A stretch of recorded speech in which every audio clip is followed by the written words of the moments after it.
How you doing, everybody? And welcome to what will be the final State Champs Michigan High School Football Forecast podcast of the year. We will still have Extra Point because that's always kind of living afterwards, but this will be the final football forecast podcast as what we probably do regarding state finals. We may have one more, but we may just do one that is encapsulating what's taking place, all inclusive. So we'll see. But for right now, it's a state semifinals edition, and that's why we are here. Scott Burnstein, Sean Baligian, Matt Mowery, Kevin Trzynski. I'm Lorne Plant, and we are ready to get going. We do want to thank our sponsors, Lawrence Technological University. They play their final game of the season, the 2018 reboot for the Blue Devils. They go down to Marion and take on Indiana Wesleyan, a rematch of a game that took place here on homecoming, in which was a really good game. I think it was 34-26 was the final, and Indiana Wesleyan came out on top in that one. So we'll see if the Blue Devils can rebound. If you want to know more about LTU football, you can certainly check out the podcast that we do every Tuesday. It's a live podcast from Shields on Telegraph Road in Southfield, and you can check it out by going to the LTU Athletics YouTube channel or at the LTU Facebook page. So, also, the MHSA is a proud sponsor of this podcast, and we really want to thank them because also they sponsor, they're going to be a part of the Power Play podcast. They're going to be a part, which is the hockey podcast. They're going to be a part of our State Champs Hang Time podcast, which is our basketball podcast. So they enjoy being a part of that and having us communicate with all of you, the high school fans. So thanks to them, and of course MHSAE.com. You can get everything you need regarding what's happening in the state tournaments there. Hungry Howie's also a sponsor of this. We are the only group that promotes their Dough Raiser program, which is their fundraising program.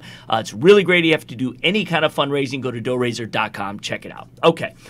We are going to be discussing the matchups today that are in all of the state finals, and we're going to do it in the order of the state finals that will be played at Ford Field Thanksgiving weekend. Contenders going by the wayside. That's right. Sorry, pretenders Yes. going by the wayside. Contenders rising to the top. Yes. It's a great time of the year, and whenever Thanksgiving comes, at least for me, I always associate Thanksgiving with the great high school football in the state of Michigan and the great event that goes on previously at the Silverdome, now at Ford Field, and just, it goes together like, turkey stuffing and cranberry, and you just add an MHSA football finals. Correct, and it allows us to forget everything that took place the day before at Ford Field. So, also, the first block of this is going to be the even number division, so that's what we'll talk about. We're going to break, come back, we'll talk about the Hungry Howie's Mr. Football race. We'll also update the Anvil Award. The Final Four in both of these races will be announced next week. So that is exciting and something to look forward to. We will wrap discussing the odd number divisions, make our predictions on how these semifinals may turn out. And I think what we'll do here is we'll just do our predictions as we do each particular matchup. So you can know what how we're going to get it wrong right off the bat. So we'll talk about the even division state semifinals. All games taking place Saturday, November 17th. It's a 1 p.m. kickoff. We'll start in Division 8. That will be the first state final played Friday at 10 a.m., the day after Thanksgiving. So in semifinal 1, we have unbeaten Breckenridge at 11-1 Harbor Beach. This game is going to be played at Chesaning High School, and as I mentioned, all games are going to take place Saturday, November 17th at 1 o'clock. So that's the one thing they do across the board. In terms of talking about both these teams, the Huskies have taken the steps from their first playoff berth just a few years ago. Since 1993, it's their first district title ever last season to now their first regional championship. They handled Ishpeming, who was always a solid squad. Across the bridge too. That's the hard part. Yes, it is. Very difficult. Yep. That was their only defeat, and that was a team that was averaging 42 points coming in, as Ishpeming did. They win 12-6. Harbor Beach has been amazing in the playoffs this season. I have not counted them out since day one, and they blanked Flint Beecher 35-0. It's the first time since making 3 straight trips to the semifinals from 12 to 14. They're just 8-4. On the season now, which means they were 5-4 going in, but this is got a couple of 5-4 teams that are knocking on the door at Ford Field. Longest playoff run since 2012 in Division 7 for them. So and that's really hard to do. Yeah, and you really only on a more regular a regular year-by-year basis, you really only see that at the top conferences. Yeah. The OA Reds, the Catholic League Centrals, teams that can do it. This year, we have some outliers. Right. So you guys can familiarize me. I don't know exactly where Chesaning is.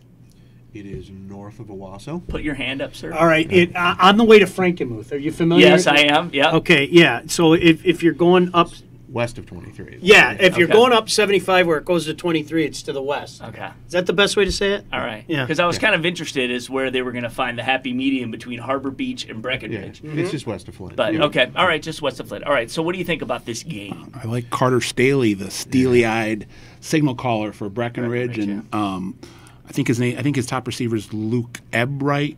Ebright. Ebright. That's I know that. Gratiot County family. Yeah, and whenever you got a quarterback of that caliber, as the engine of that team, and that team right now, Breckenridge is like a breakaway freight train right now. They're playing really good football. Well, and even more than their offense, I mean, we're going to talk about this on our podcast later, that their defense is impressive. I mean, they gave up 31 points in the 9-game regular season, and with 8 shutouts. One was a 2-0 forfeit win, but 49 points total on the season so far.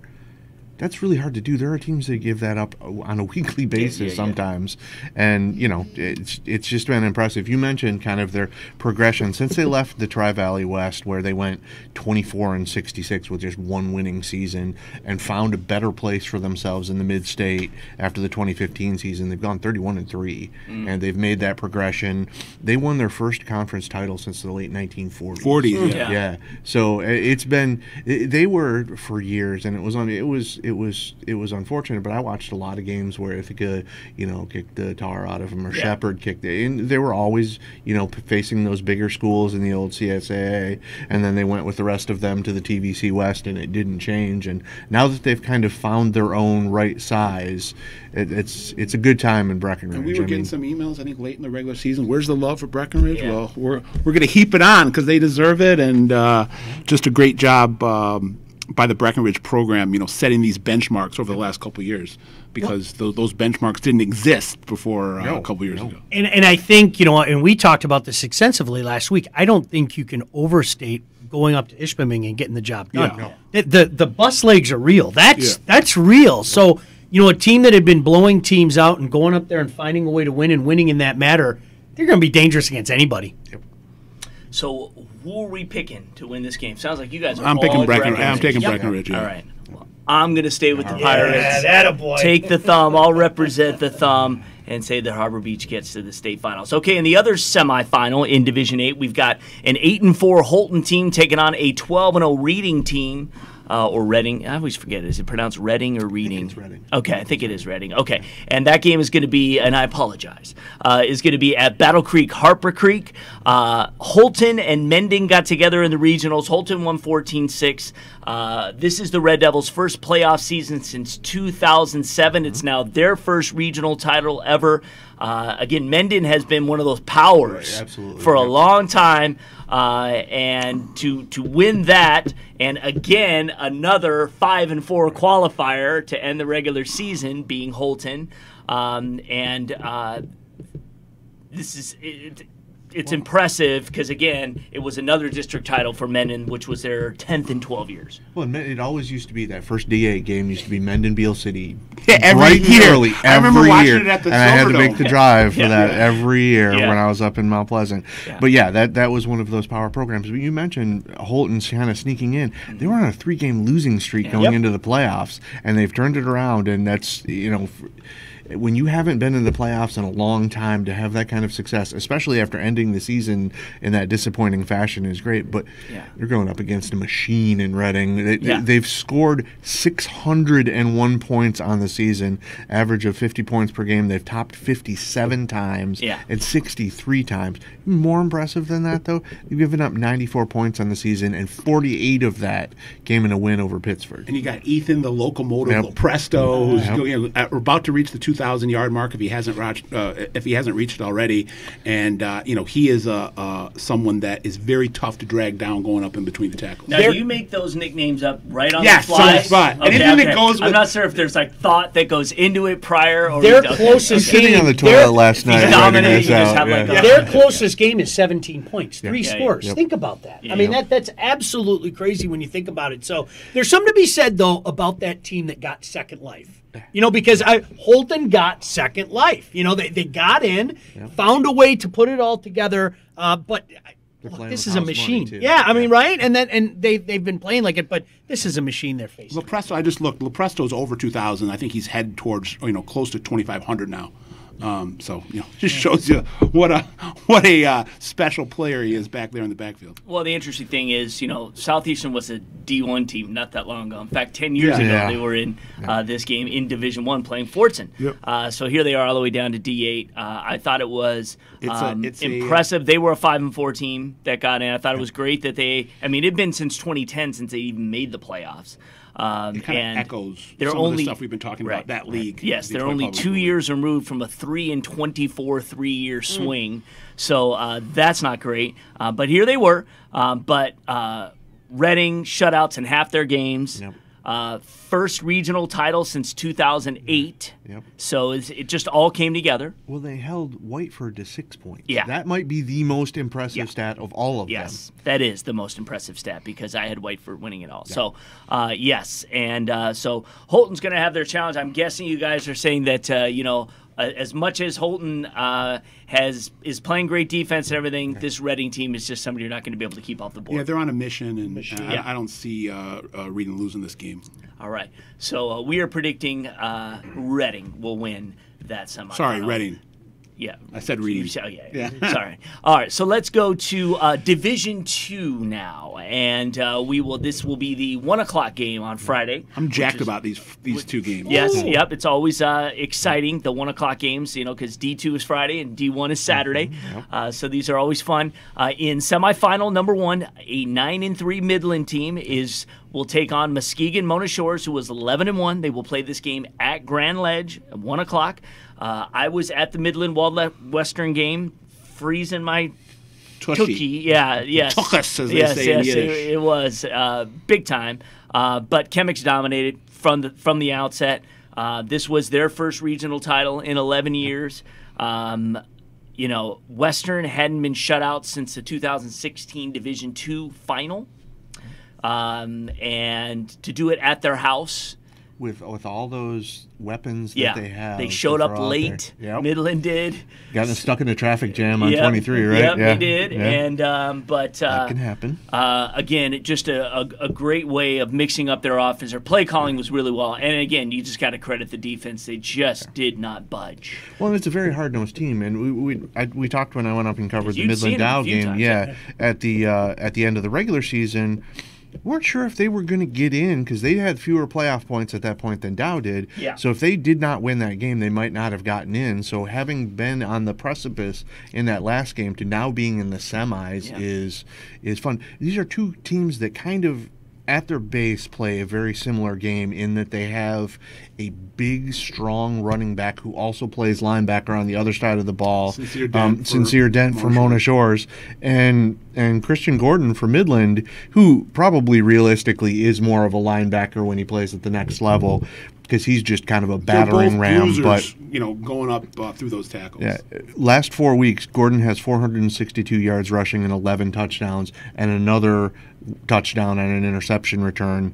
He's just, I think he ran it 39 times maybe against Dowhow. He's just a plow. Yeah. And he's got some wiggle once he gets into open space, but primarily that's not what he's going to do to you. He's going to lower his head and initiate contact. It's going to be a power rushing bonanza. Yes. Yeah. This Mona Shores team is outstanding. We've been talking them up all year. Their only loss is Muskegon Shores. And the interesting thing is, you mentioned Sincere Dent, and you know what their quarterback Broersma did last week. What he had 210 yards and 3 touchdowns in conditions like that. Yeah. That makes that team so dangerous to me. I think maybe people around here in the Metro Detroit area aren't giving that team enough credit. We talking about Mona? Yeah, I really don't. I think the linchpin for that Mona team is their middle linebacker Jacob Wahlberg, who's going, I believe, to Western Michigan. Yeah, and this kid is a menace sideline to sideline. Yeah. Just a huge motor, incredible football savvy, and the wrap up ability that he has. When he gets an arm or two around a guy, he's going down. In the tape that I've watched of him,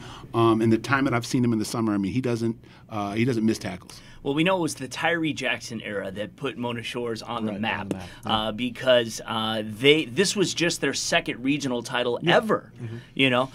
First since 2014. So it'd been 4 years. They beat a good Portage Northern team, 58-28. So again, lots of points. Northern had tied their program record for wins with 9. They set that back in '81, so it'd been a while since we had a lot of teams this year that had done great things. But it's been a long, long time. Grandparents were like, "Geez, I was in high school when that last time they were good." So Mona Shores was always an afterthought on the west side of the state, and now because we had Lowell and those East Grand Rapids and those years and Rockfords, and now they're when you're talking about great football on the west side of the state. After you talk about Muskegon, Mona Shores is maybe the second team that you bring up. 1A or a very high B. Yeah. So who do we got in this one? Midland versus Muskegon Mona Shores. Sailors. Do I have to continue to go with the alma mater? Go with it. Go with Chemics. Attaboy. I'm going to go with Mona, and that punishing rushing attack with Sincere Dent is going to be the difference maker. I'm going to go with Midland as well. So I'm going to follow after seeing what I saw last week. And, you talk about a team that, Walled Lake Western had a heat tent on their sideline, which was thankfully I could step in a couple times. On the other side, they had nothing. They had coaches in shorts on the other side. They went without a press box all season long. So, again, I just kind of think, sometimes it's us against the world. There's nothing that screams high school football coach more than it being 30 degrees out with shorts and a tank top, 25 wind chill. Yeah. Well, they're the last. It had to be 10 degrees with the wind chill. Oh, absolutely. It had to be. They're the last Saginaw Valley League team standing. I mean, we talked a lot about Lapeer and all those South schools, and we weren't sure how strong the north end of the valley was because aside from Mount Pleasant, I think every other team in that division may have started 0-2 or at least 1-1. Yes. Including both Midland and Dow. Yes. And to have come back from that, I mean, we talked a lot about Carmen Ainsworth and all the players they have, and Grand Blanc and Davison and all of them. All gone except Midland. That's right. That's right. They are the last man standing. All right, in the other Division II semifinal, Birmingham Groves. Who would have thought we'd be seeing Groves this far? 10-2 on the year. 10-game winning streak. Yes, and they are taking on Warren De La Salle, the defending state champs. They are also 10-2 on the year. This game will be played at Hazel Park, which I believe is a grass field. Yeah, and we don't. Do we know if Nolan Schultz? Yes, I know it is. Is going to be playing because we heard that he went out in the first quarter of the regionals. I know Barry was playing Wildcat, but he'd done that earlier in the season, so that's not that wasn't new. So Schultz is, for people that don't know, Schultz was the backup quarterback to start the year. He was the starting safety. Stepnitz got hurt. Schultz took over. Really, they didn't miss a beat. No. And like I said, from what I've heard, Schultz went out in the first quarter of the regionals, and DeBerry was in the Wildcat for the rest of the year. Second year in a row, DLS was in this exact spot. I'm doing the game this year. I did the game last year when, let's be honest, they shocked King. King was the defending champ.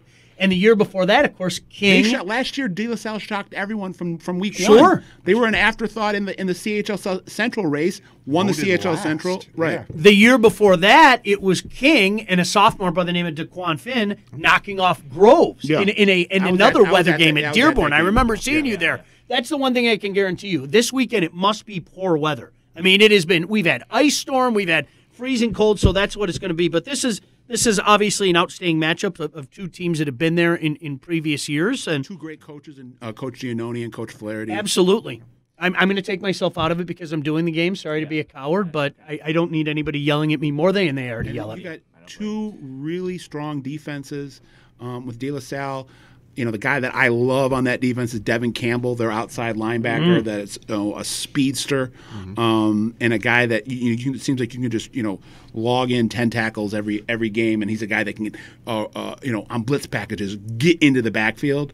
And then when you're talking about Groves, you got two guys in that secondary that have both made the shift to offense this year and are standing out on offense just as much as they have on defense the last couple of years, in Khalil Dawsey and DeMonte McCurdy. McCurdy's turned into an all-state caliber tailback. He's been their leading tackler the last 2 years from his safety position. And then Khalil Dawsey, a Harvard commit as a D-back, cornerback, lockdown corner, has come over and played wide receiver and has just been lights out as a wide receiver. But they also have guys like Charles Riddle and Tyreek Hurd up front, and the middle linebacker, a guy named Joel Mitchell, came over from Seaholm and has been a big reason that defense is rolling for Groves. And obviously, it's a team game, but what a fun matchup there's going to be when they're able to, and if DeBerry's not in the Wildcat, of Dawsey and DeBerry going head to head, both ways, and they're going to be in each other's.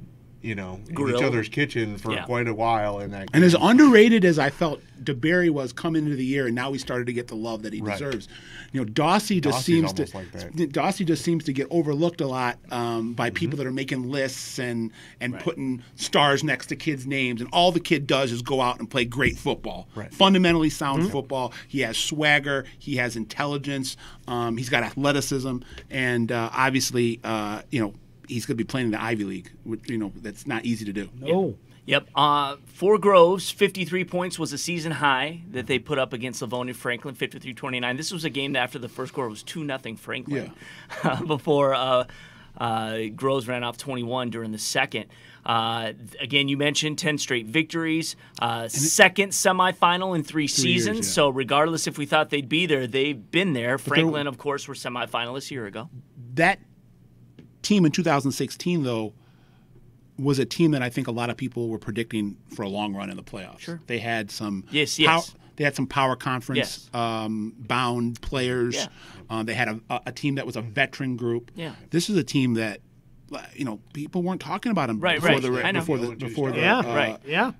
the coaching staff was there in 2016, so they know how to coach them up, and that's what they did. They had to fill guys in at spots, and guys have cliche. Guys have stepped up, and we know how it is. And I know this was. I'm sure Giannone did the same thing, where they bring in guys who were off teams not that long ago. So these kids relate to them. Well, they'll bring in kids from a few years ago that had won state championships, maybe for Macomb, Dakota, or for De La Salle a few years ago. And they come in and they talk about, what it was like. And they pump these kids up and they tell them, you can do this and it's great. And that Groves team, Rice always would do that. In 16, they almost upset King. They recovered a fumble in the last 3 minutes. They were at, I believe, they were at King's 20. Yeah.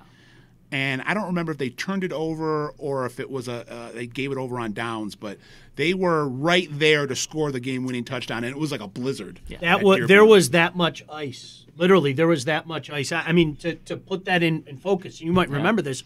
One of our cameras froze. Yeah. So we only had a one-camera shot because the other camera, it just froze. I mean, it was a crazy day. Last thing I'll say, talking to some of the Groves people this week, they said they've taken a lot of inspiration from what West Bloomfield did last year. Started off 0-2 and made the trip to Ford Field. Sure. And he said a lot of these kids that are friends with those West Bloomfield kids, or Coach Flaherty told me a lot of his kids that are friends with a handful of those West Bloomfield kids say, hey, West Bloomfield did it last year. We're going to do it this year. We're going to go to Ford Field and ride a 12-game winning streak. Or it would be 11-game winning streak into the finals. Good luck, because you got to beat Warren De La Salle. Yeah. And they won 21-3. No easy test. No easy test. No, it's not. Northern, another team, since this was their winningest season since '86. Yeah. So again, they were really happy to be there, and again, you cannot ever underestimate that momentum when you're doing something that is unprecedented, that hasn't been done for decades. It takes a lot for that favorite, the defending state finalists, to always rise to the occasion and win.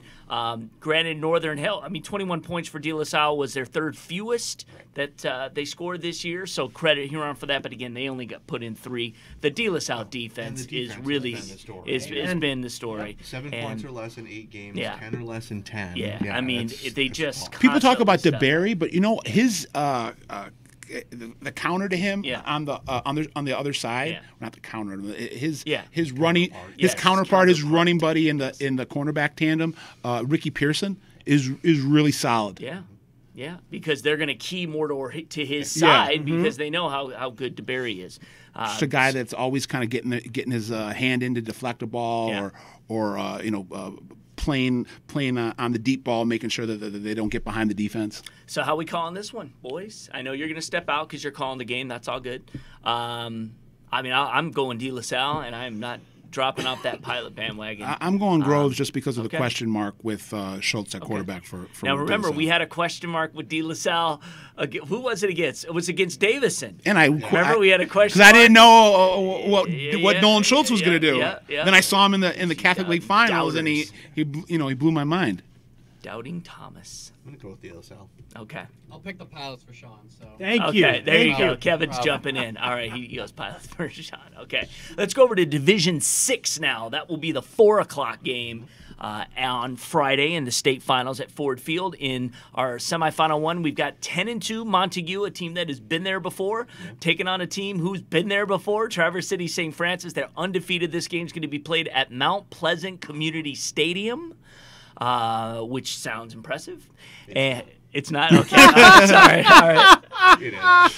All right. So, I know. So, but a good halfway point for those, I guess. Montague beat Schoolcraft 30-14. Double-digit wins for the third time in 4 seasons. First regional, though, since 2009 for Montague. And that was when they won the Division 6 title. And that was, and who was the quarterback of Montague? That year? Yeah, 2009. I think I'm right. You probably Cody are. Cater? Oh, Yes, Cody Cater. I think I'm right. Yeah, okay. Correct. So I think that was his junior year. Schoolcraft was in their first regional final since 2013. They ended up 9-3 on the year, but 30-14 the final in that one. Traverse City St. Francis took care of Kingsley, who were 10-1, coming again. Third regional title in 4 seasons for Traverse City St. Francis. St. Francis won their first meeting by 35 in week 4. So this was 1 point was they tied for the closest game of the season for the Gladiators. Yeah, exactly. And the other closest game was against New Lothrop, which is also in this round. So they're bombing people. Yes. So they're winning by an average of 37.6 points a game, which is good. Yes, very good. So both these teams have been blowing out the opponents, but I mean, it's just like you said. This is St. Francis done this all year. I mean, this is just. I mean, props to Montague, really, but I mean, St. Francis is just at a different level. And they haven't won a title, and it's one of those programs that's always hanging around and has a chance, but they haven't won a title since 2009. Yeah. And 2015 and 2017 they lost to Ithaca, so and in the D6 semis during that run. Yeah. And in 2016 they lost in the D7 regionals to PW. So right. I mean, it's been one of those where you run up against Jared one Smith. of those other teams that's constantly there, or has a superstar. Yeah. And they have always got the Bulla family and that traditional. And Coach defense. Sellers does a very, very impressive job with that program. So are we calling it St. Francis? St. Francis, yeah. Okay. All right. Well, there you go. In the other semifinal, Montrose, who is 10-2 on the year, is going to take on an unbeaten Jackson Lumen Christi squad. This game will be played at Novi. This is the game that I will be taping. So I will get a chance to see them. And I love seeing Lumen Christi anyway because, like when they run out in the field, like they've got a whole routine. And they're like a machine. It's really impressive. And I dig their like green and gold uniforms and stuff there because we were green and gold in high school. So running off on a tangent here, but they blanked Blissfield 33-0. They are the two-time reigning D6 champions, third straight regional, third shutout of the season. Blissfield was 7-5, so they had kind of an up and down year. This was the first time they've been held scoreless since 2016. So that's interesting for Blissfield.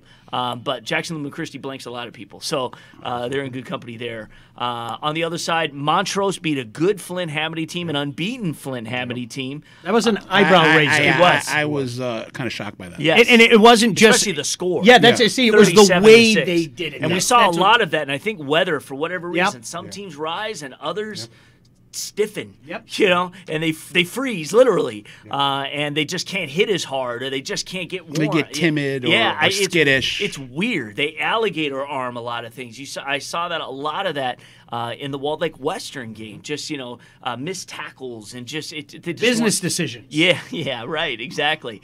But they finished third in their league. Montrose did. Yeah, it was the new Mid-Michigan Athletic Conference, Yes. and they were third behind. And their two losses were not close. They lost 31-6 to Ovid Elsie and 51-12 to New Lothrop. And so they were not a close third. They were a relatively shows the distant competition third. of the league. And that was sandwiched around a 1-point win over Chesaning in a 3-week span. Since that stretch, when they were 2-2, they've given up a total of 58 points in 8 games and just 12 in the 3 playoff games. So they've really kind of solidified everything that they needed to work on. And Hamady was scoring. Yeah, and Hamady was ripping off runs. Yeah, that was an impressive one. But yeah, this has been a team that has really, since that point, been very, very solid. Lumen's got those killer bees. On the sidelines, you got Coach Brogan, one of the all-time greats. All-time. And then at quarterback, you got Joe Barrett, who's really anything but your regular Joe. I mean, this guy can do it all. He can, pick defenses apart from the pocket, and then he can beat you with his legs. And they are a system. Yeah. You know what I mean? Like every year you go there, you know what you're going to do. The line approaches it like when they approach, they do kind of that kind of single line thing, and then they line up and then they run and they snap the ball quickly. They don't waste a lot of time. Very disciplined, very efficient. Yes, fun to watch. Really classic, just like traditional high school football that would be a throwback to any era. Yeah. And you would see that, and even coaches from the 40s would say like, "That's good football." And I've only got to you do it exactly like that. That's how you do it. In that old timey voice. Absolutely. I've only got to Look at these boys. interact with Coach Brogan on 1 or 2 occasions, but Yes. Yeah. I liken it to when I get to deal with some of the all-time Mount Rushmore of MHSAA coaching legends like John Harrington or Bud Rowley or Al Fracassa. And he gets forgotten. He's getting to get put in that conversation, very, and it's because they play in D6 a lot of times we were or talking 7. about that, I believe you and I the other day when if this is indeed the end for John Harrington, and we've now lost John Harrington and from the coaching ranks, Fracassa and Don they're Mock. alive. They're not dead. So kind of that whole generation. So who are the next ones? Who are the guys who are the the new current Mount Rushmore of coaches? Yes. And he's certainly got to be one of the people who's on that short list right now. Yeah. We have that in heavy metal. So we have the big 4. Yeah. We have Metallica and Slayer and Anthrax and Megadeth, and then you say who are the next 4? And that's Priest exactly really like isn't part of that. And no, the next 4 are like Testament. And we're going deep dive. Yeah. I could give it to you. I will tell you the next 4, in my opinion. We'll see. You can start a conversation on this. I would say Testament and Overkill and Creator and maybe Sodom are the next 4 in my opinion. You should call him the Eddie Trunk Show. Listen to on satellite. I should. He gets into the heavy metal stuff. Yeah, absolutely. So. So what are we calling here? Lumen Christie, anybody going to be able to handle these boys? No. Nope. Yeah, I don't see it. I think it will be a good challenge, though, for Lumen Christie, meaning they're even going to be more prepared for Ford Field, as I think this will be a slugfest. And they haven't had a challenge in a while. Right, and they haven't had a challenge in a while, so they're going to need that. And again, if they're going to face Traverse City St. Francis in the state finals, that's going to happen. They're going to need to be ready, and I think this will be a good measuring stick for them to see just if they've got the goods to do it again. I think it's going to be a Lumen Christie blitzkrieg. And we'll see. Division 4, the nightcap on Friday night, the 7:30 game. So many years we had to cover this game, especially when we were just a Southeast Michigan show, because Country Day always, it seemed like, ended up in the final, especially in those 2000s. They just would find a way to get there. They are not there this year. But Grand Rapids Catholic Central has kind of replaced them as the team that seems to always be there win a on lot. Friday nights. So they are 11-1 on the season. They are going to take on a 12-0 Edwardsburg team who is not always in Division 4. The Eddies. So they bounce up and down. Yeah, they bounce up and down. This game played at Vicksburg. Now somebody will have to tell me where Vicksburg is, because I do not know. There. Yeah, it's So it's closer to Kalamazoo. straight down 94. Is it to the west close or the to the east border, of Kalamazoo?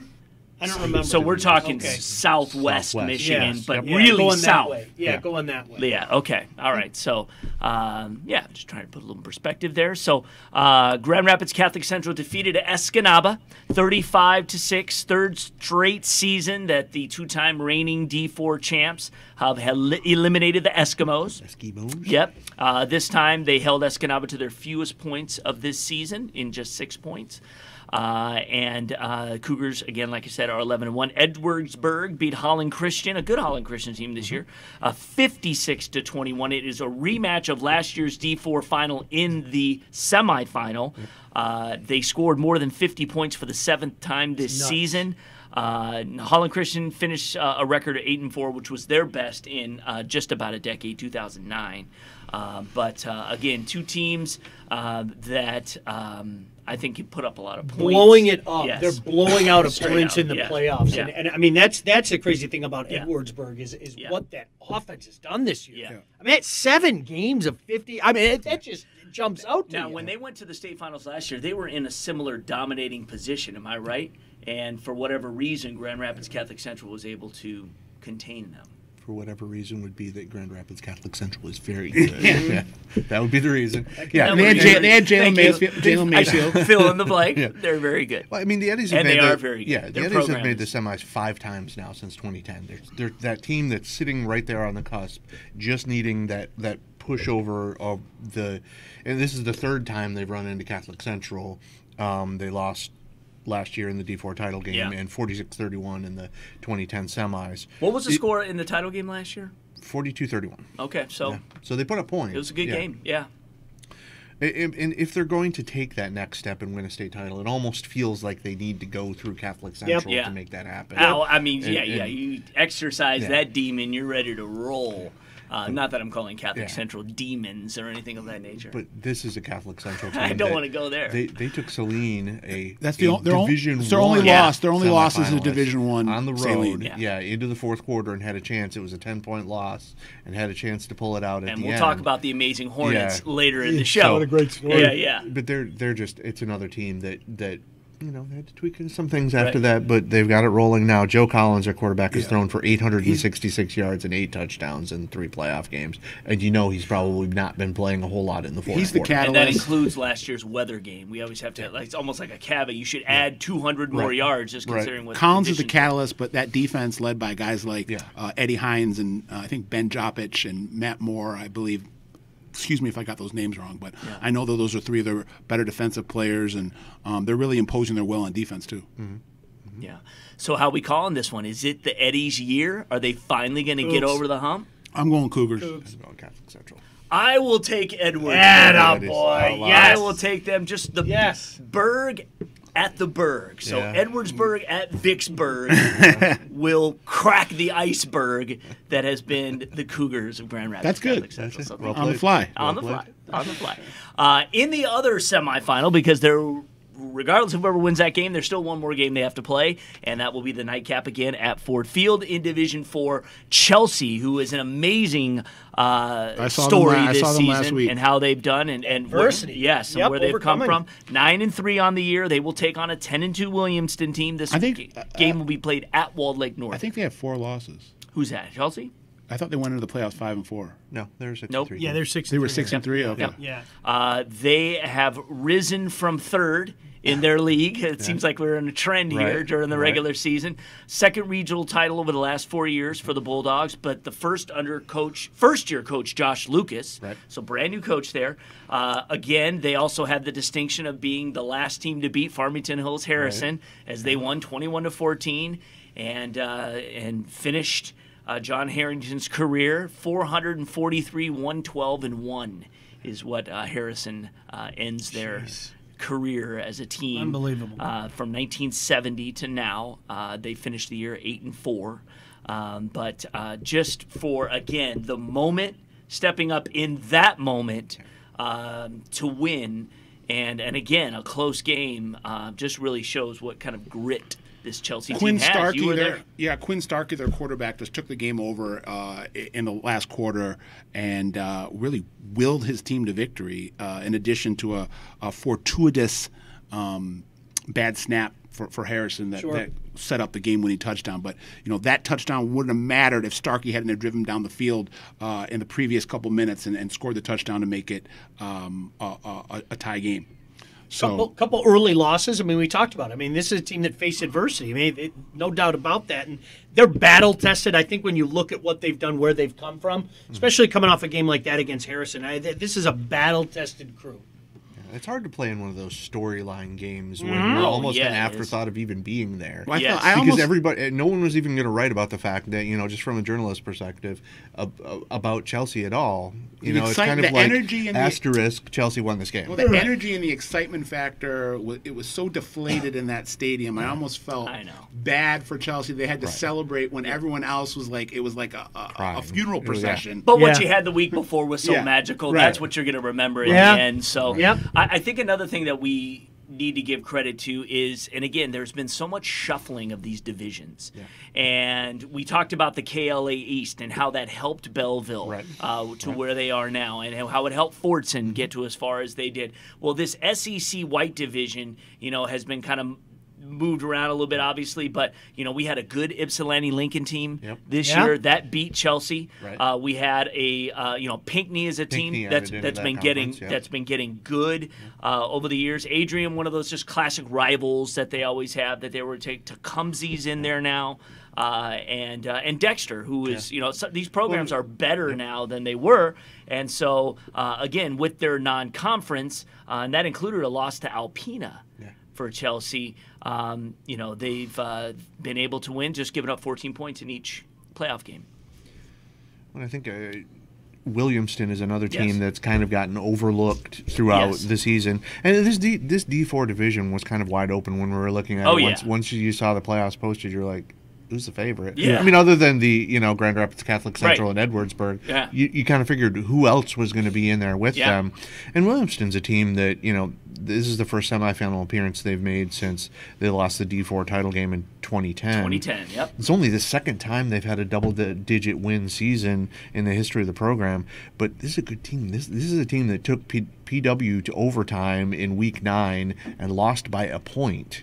Then they gave up 28 points in the pre-district win over Goodrich, which was a good team that kind of was without a league. But they've only given up 6 points since then. And they've scored a combined 132 over their first two playoff Cruised their last couple of games as well. I mean, they're just quietly doing their business. And again, I was on that Saints train, the St. Clair train, who they beat. Williamston beat 28-0, so you give it to them. There were a lot of shutouts that we had in the regionals. And again, weather put aside, defense has stepped up on some sides, and Williamston did. Again, like I said, I think they beat a good team, and to do it 28-0 is convincing. And they're going to go into this game with a lot of confidence and a lot of momentum. Chelsea's going to go into this game with a lot of confidence and feeling that, hey, this is as good a shot as any that we have to get to the state final. And we always talk about how we got to win this game. It's always hard being the guy after the guy. Yeah. Well, Josh Lucas has been that guy and has really risen to the occasion because he is just doing a unbelievable job with this Bulldogs crew. Having to step in for Coach Bush. Yeah. Brad Bush was there for a long time. So, right? Yeah. Brad Bush, right? It's Chelsea. Yeah, Nick Hill's team, right? Yes. Okay, getting crazy. Yeah, he was a great dude. Yeah. And I believe he's still the athletic. Well, I think he's still a young guy. I think he's the athletic. I think he's the athletic director. Okay, still. It's good. And okay. Just stepped he's always been a real friend for state champs, and they've got a cool stadium set up there and everything too. It's a cool place. Good athletics out there. Yeah, no, absolutely. They got a great stadium. Yeah, they do. I went out there to cover it's kind of like a bowl too. A regional with Country Day.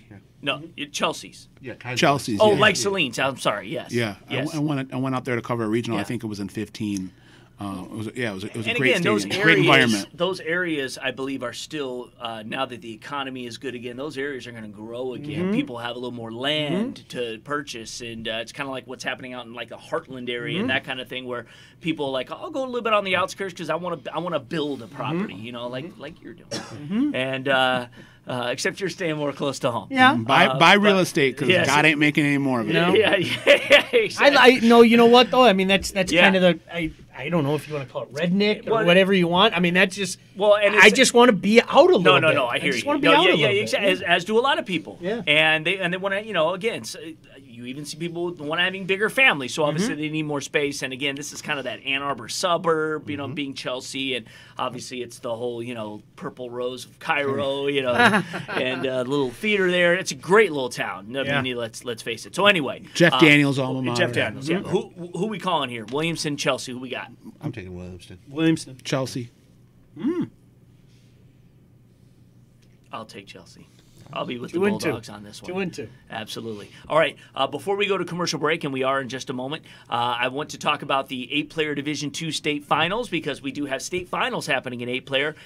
Rapid River and Onekama are getting together. Rapid River 9-3, Onekama 10-2. This is at the Northern Michigan University Superior Dome. It'll be a 2:00 game on Saturday, and Onekama is coming off a win in the semifinals over Portland St. Patrick, 28-14. The Portagers is Onekama's nickname, if you did not know that. First football championship game ever.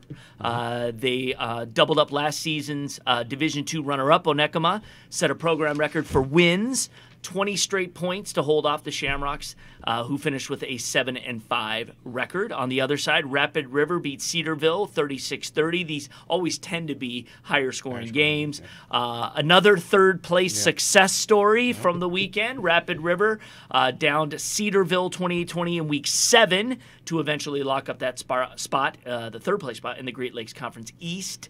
Edged the Trojans the second time.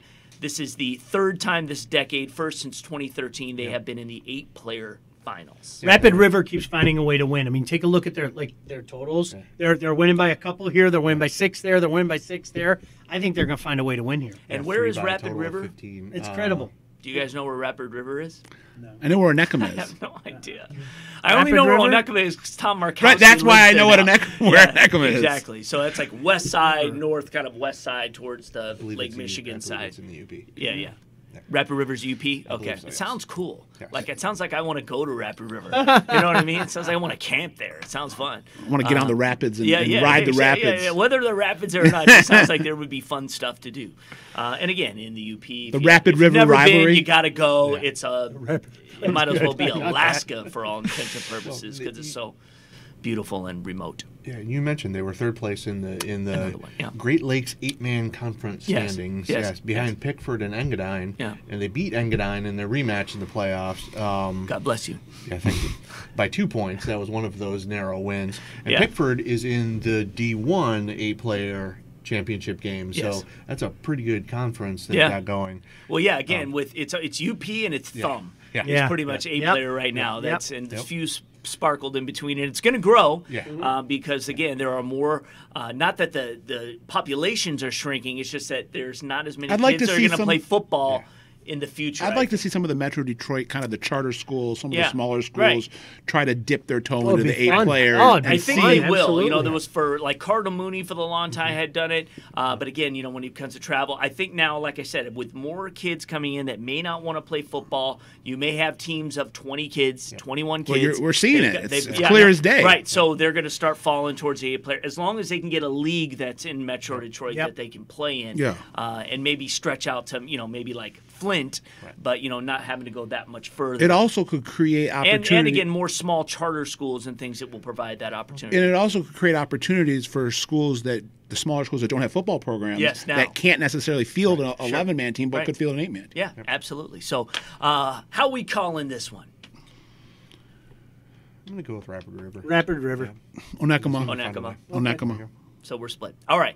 We are going to take our first time out. When we come back, we're going to talk about the Hungry Howie's Mr. Football Race and the State Champs Amble Award. Briefly, we're not going to go super deep, but we'll just kind of give you some news and notes that you need to know regarding that.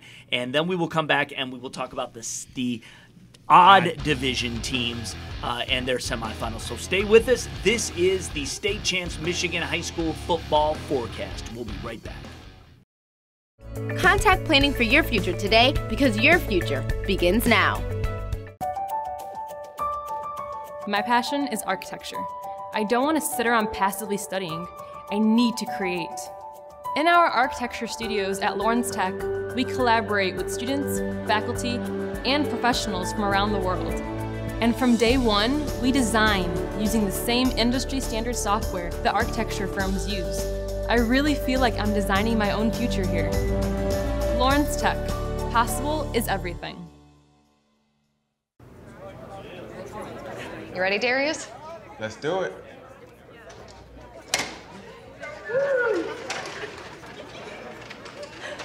Anybody want an autograph? Autograph?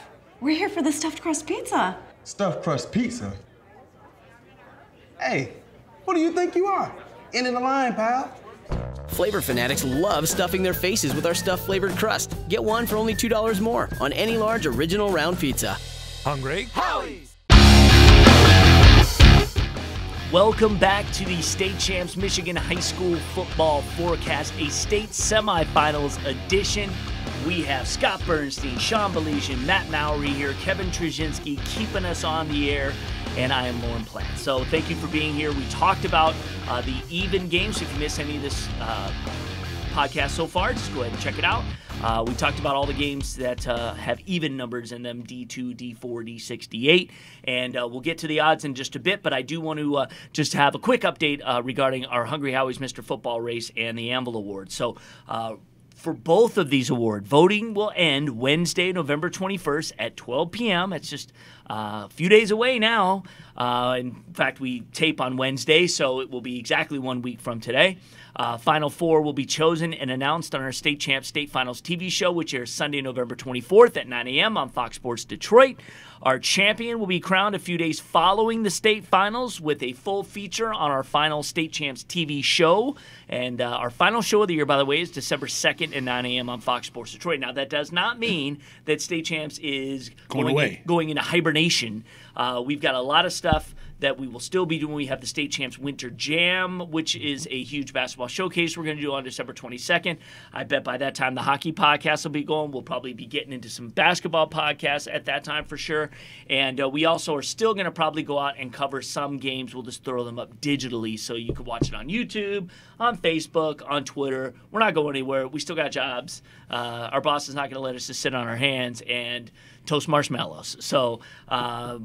Basketball is just as big of a hotbed in the state of Michigan than football is. And just because it's not on TV doesn't mean we can't do it. Again, the majority of you who are consuming this right now are not consuming it on TV. You are consuming it in your car, on your iPad, on your computer, on your phone. We're there. So and hockey, obviously. Oh yeah, being so close to Canada. It's big. Downriver high school area. hockey is just getting bigger and bigger and bigger every year. And am I right, Sean? Going downriver, I mean, you can take the hockey that they produce there, and you can go out to Massachusetts, you can go out to Minnesota, and they can compete. And you know what the thing is? I guess the myth that they're all moving out of there is exactly that, because Trenton keeps getting it done. And we were talking in the previous segment, with only kids from Trenton. Yeah, in that small little bedroom community, the hockey community they have there. And you know what? You take a look. Obviously Brighton is just a factory. Heartland, all that area that has built up now. Our Player of the Year last year. Those from guys, Heartland. State champ as well from Heartland. So there's so many good little pockets. And I'd be remiss if I didn't mention the L word. Livonia. Yeah. I'd be remiss if I didn't mention that. Absolutely. So. And really all the programs now, fairly. I mean, Churchill has been really good. Stevenson obviously has been the leader. And then Franklin has Franklin's had some good years. And I think they've got a good guy in spot that's going to bring them up, too. We're just really lucky being here. And sometimes we take it for granted, being in the mitten and having this type of talent to cover whatever sport you're talking about. Yeah, and we've gotten off on a tangent here, but I will tell you this. If high school hockey is something you really want to explore and check out, you've got to go to the hockey showcase in Trenton that takes place. What weekend is that? First weekend in February. Yeah. I don't know the exact dates, but you can always you'll find information on it. It's in Trenton at the Kennedy Ice Arena there. It's two rinks, right? Yeah, yes, on 3. I think they play on 2, and there's literally dirt teams from Canada who come down. Great teams from Metro Detroit playing each other. It's 2 days. It's fantastic. You know what's really cool about those guys too? Sorry to go off on the tangent, but you know this. Yeah. I know a guy, and I won't mention any names, who got tired of hearing coaches from one league say that their league was better, and coaches from the other league saying their league was better. And so this guy basically got between them and said, why don't you put your money where your mouth is and start a tournament? Yeah. And they started a tournament. Yeah. So now there's a KLA MIHL showcase now just because of that. Yeah. You know, and I think to your point, that showcase in Trenton has started so many things. You know, there's a public school showcase. Yes. You know, out in Chelsea now. KLA MIHL Showdown. Those are the things that hockey needed to catch up with a lot of the other things that were happening. Other sports and you know what? It's really starting to make its other mark. sports So thanks for the plug. Other sports were cultivating it, and it was kind of like getting into the new millennium. Yeah. Absolutely. State champs, we're about all of it, you know. So we're all about innovation. And we're already starting to, you know, again, basketball's the thing that we're already starting to talk winter sports now. We're getting there, and I think the boys start before the girls. Yeah, the the boys will start the Monday after the state finals. Yeah, so here you go. So back to the Hungry Howie's Mr. Football race. So I want to quickly tell you again, as we kind of wind things down here and you're thinking about who are we going to select and how this process works, because we try to be as transparent as we can. We have a selection criteria, which if you vote on the website, you can see that. Basically what it means, and this is very important because this is what tips the scale in favor of one or the other. And we literally go on a board and we label them out and rank them based on each criteria. So 30% goes to the performance throughout the season. So we will take our top 10 guys, and then we will label them out and say who did the best performance-wise throughout the season. And then we will take, you know, then we see where they rank out. And then we will say 20% is your level of competition. So let's say you're an Austin Brown in that situation, who is a phenomenal player. That is where he may fall a little bit further down a list, whereas Jaron Mangum or maybe not use him as an example because their performance throughout the year, but you know, Cam Martinez. Exactly. Who, by the way, we're going to talk about Cam Martinez a little bit. We will. Yep. So hold on. Let me get through it. And 20% goes to the online vote. So this is where you, the fan, really has a say in what happens. And I say this all the time. Cody White won the Mr. Football over Donovan Peoples-Jones. And isn't it cool that both those guys are just next level, at the next level? Cody hit the ground running, man. Yeah, I know. But Donovan, this season he's had is unbelievable. He could probably go to the show next year. I said coming into this year, like, people were down on DPJ after what happened last season. So when you have when you have 5 different quarterbacks throwing the ball, it's hard to develop momentum and chemistry. Yes, and he was a freshman. Yeah. So anyway, this is where you come in. 20% goes to the online vote. So whoever wins the vote, and I'm going to talk about it in just a second, automatically has a 20% advantage over everybody else. 15% we put to big game performance. So obviously playoffs are big games. If you are a Stephen Walker, you have had huge performances in the playoffs. However, your team lost, so you didn't get to the regionals or to the district championship. So, they lost in the district championship. They didn't get to the regional, right? Yeah, they lost to CC. Yeah. So, sorry. CC. Fleshing it out here. So, but again, these teams that are playing now the next week, so when we talk about Sincere Dent, who played last week, Austin Brown, who played last week, Cam Martinez, who played last week, Daquan Finn, who played last week. And played well. So this is where that kind of falls in.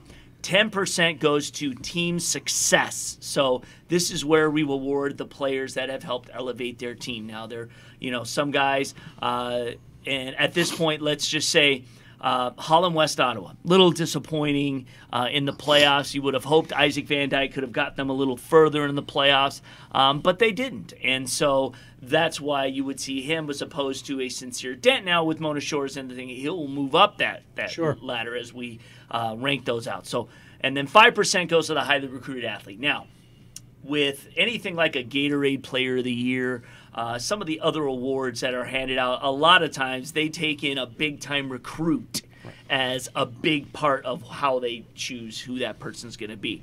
I'm not saying that is the case in all sports, because that's not the case, but in sports like football and basketball, you tend to see the real high, whether they've performed up to the level we feel who see high school sports. Sometimes the reputation is all they need. Yep. We put stock into the fact if there is someone a la now Cameron Martinez, Jaron Mangum, Deron McKinney, a couple years ago, Julian Barnett. A couple years ago, I Under Armour remember All-American. with Walled Lake Western, Kyle Thomas was a guy that was in the running. I think he was in our Final Four, Yes, and he he was. wasn't getting recruited by anybody. And Kyle Bambard, although he was a D1 recruit, was really as a kicker, not as a quarterback. We put him in the Final Four as a kicker. Yeah. I mean, as a quarterback, right? And what he did for Walled Lake Western. So, yes. So here's how the voting results were as of 11 a.m. today, which is Wednesday, November 14th. You're watching this on Thursday. This is what the results were there. Jaron Mangum clearly leading, 17,240 votes. The Colorado faithful, I want to say, maybe are coming out and voting Cass for Tech this, faithful. voting for this kid. But he's going to Colorado, right? Yes. Yes, he is. Okay. Yep. So, sometimes they're like something will get posted on a message board or something, and because Colorado's a team that is looking to find its identity again, they may say, "Hey guys, let's go out, let's get Jaron to be Mr. Football in Michigan." They may not It's a feather in their cap that they were bringing in a Mr. Football. Now they may not understand the rules and thinks, "Oh, if he wins the vote, he wins the competition." That's not the case. Hopefully, they watch this kind of thing. I'm sure they don't, or they don't read the fine print. And it's not that it's that fine; it's there in the rules on the voting page. But Cass Tech community, exactly. Good on them, because typically they had not shown up for other Mr. Football candidates as well as they are here for Jaron. He's number one. I will quickly just tell you, in second, Deron McKinney. The River Rouge community has come out strong for him. He's a phenomenal player that's going to have, I believe, a solid career at the next level. 10,356 votes for him. I have no doubt that Deron McKinney will have a solid career at the next level. Austin Brown actually is second with 12,325 votes.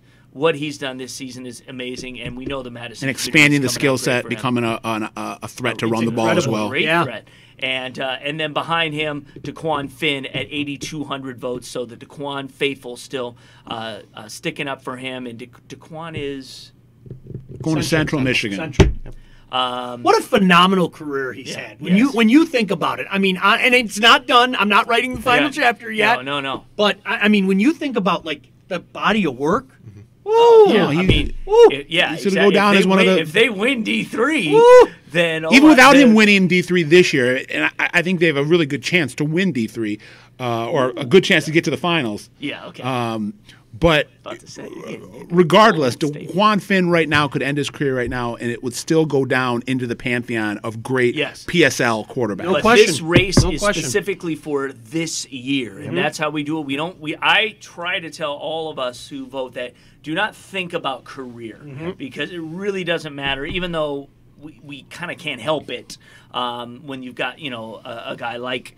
It's hard to and what he it's hard to think of DeQuan Finn and not think that he won a state title 2 years ago. Exactly. So, however, he had a little rough patch there. Granted, they've moved on here, but he did not have a strong PSL championship game. But again, only 8 points, and when you're the quarterback, you're expected to lead your team and win. And when you're a senior. Yeah. And you're expected to deliver. So, and the thing about Cameron Martinez, and this is where you can talk about Cameron Martinez, he's only a junior. So if somehow he comes out on top of the scene, he will be our first junior. He just got offered by Michigan. Yeah, that's what I was about to say. Oh, son. No, it's okay. Okay. I'm a weatherman. I stole your thunder. No, it's okay. But I wanted to make a comment with it. As great of a high school football player as I knew Cam Martinez was before he even reached Muskegon, when he was at Muskegon Catholic Central, I knew that this kid was dynamite as a prep athlete. Yeah. I really didn't have a gauge of where his next level potential was. Some of it because of his size, some of it before this year is because he was playing in smaller at a smaller level. But sometimes when it comes to college recruiting, colleges, programs, scouts will wait on someone to kind of co-sign it. Well, Michigan just co-signed Cam Martinez, gave him that offer this week, and I think this is like the floodgates are going to open now. But he won't be a quarterback at Michigan. No, he probably will not be a quarterback, but he'll be an athlete. Jim Harbaugh does not have anyone unless you are at least 6'3". But this shows you that Cam Martinez has the ability to exceed at the next level in the Power Five. Sure. And like I said, I had some questions about it. Michigan's come in, and I think before the start of next year, you're going to have a slew of Power 5 teams offering him to come in as an athlete, whether it be a return guy, running back, wide receiver, cornerback, and it just kind of ups the ante a little bit on what we know about Cam Martinez. And you could say what you want about everybody on this list. When it comes to level of competition, Muskegon has played the best. Second to none. So, and he is where he is. So he's going to be at the top of that. He is going to be, we could say he's a tough out. He's going to be right there. And the stats he's putting up, like, they don't lie. He just broke Ladarius Jefferson's record, who was our Mr. Football last year. And he's still got 2 games to play. Yeah. I think it was 3,050 yards or something. And another year, I know. Didn't he, in the third quarter last week of that win? 126 yards, I believe, in the third quarter. And 3 touchdowns, right? Yeah, because they okay, we're cool for the game. Because again, the other team was flirting with him for a while, right? Yep. Until he decided, all right, guys, it's time to close this out. We're a little cold. We're just something else. Cam show gonna take off. Yep. So anyway, that's what's going on with the Mr. Football race. Again, it's really, as far as anyone catching Jaron Mangum in the vote, it's going to be the Austin Brown faithful. You're about 5,000 behind right now, so you need to bring it. You got a week to do it. And to Ron McKinney faithful out there, you're about 7,000 behind, so you need to get out there and do it as well. Those are probably the only guys. Maybe DeQuan Finn, if you can somehow summon up about 9,000 votes and keep it going, because you're going to have to do more than that, because the Mangum faithful, once they see guys starting to approach him, it's going to jump. So we always have a flurry of activity during the last week. But that's what's going on. StateChampsNetwork.com. Just click contests and click on the Hungry Hours Mr. Football race to vote. And that's what's going on with that. The Anvil Award. Now, if you paid attention to the Extra Point podcast we did last Friday night, that was after regionals, I said that we plan, and this is still the plan, is that we are going to hand this award at the Legacy Live event that's going to be happening on the Sunday after the state finals. So, which would not mean a lot of time for us to get our champion. So, but we'll do it. We'll swing it. We'll do it. And right now, again, this is a different kind of award. This is not really a stat award, because you can't do that with linemen in a lot of cases. Now, in some of these cases, if you are Lance Dixon, if you are Marcel Lewis, you're playing offense and you're making hay. Or you have defensive stats. Defensive you can numbers. At least use. The offensive linemen are really the ones who are right. Yeah, but even defensive linemen, the stats can be deceiving. Like they can Absolutely. only have 40 tackles, but they could be responsible for another 100 because they're triple teamed. Yeah. Yes, exactly. So, again, this is one of those things that is going to take some more time, and we're gonna really think the same criteria, which is going to hurt, like a Carson Barnhart, because his Paw team just didn't do that great, didn't finish as strong as it was. But Lance Dixon's leading the vote. He's got 6,300 votes. Rook Orhoro is behind him, about 3,000 behind him in that. Everybody else is well below that. And we knew that this wasn't going to be as active an award in terms of voting. It's people have to learn about it. First time we've done it. So, but again, when it comes to NFL potential, it's riddled in our top 10. Just a bunch of guys who have considerably more so than the Mr. Football. Way more. I mean, and again, a testament to the type of talent that this area is producing. Let's say just over the last 4 years, and going forward on the line in the trenches. Yeah. When you just say Logan Brown and Devontae Dobbs and Anthony Bradford and Adam Berghorst, I mean, just those names there. Michael Fletcher, Justin Rogers. Yes, Justin Rogers, Lance Dixon now, and then in the sophomore class, Dellinger and Spindler. We're talking about 4 5-star guys. Yeah. So that's what's happening there. You can vote now, and again, Lance will have an automatic bid into the Final Four, whether we believe he deserves to be there or not, which I would say he does. But again, right now, big game performance is big for those. How will that? Team success. East Kentwood's out of the playoffs. Muskegon's not. Zeeland East is not. So Chip Valley certainly is not.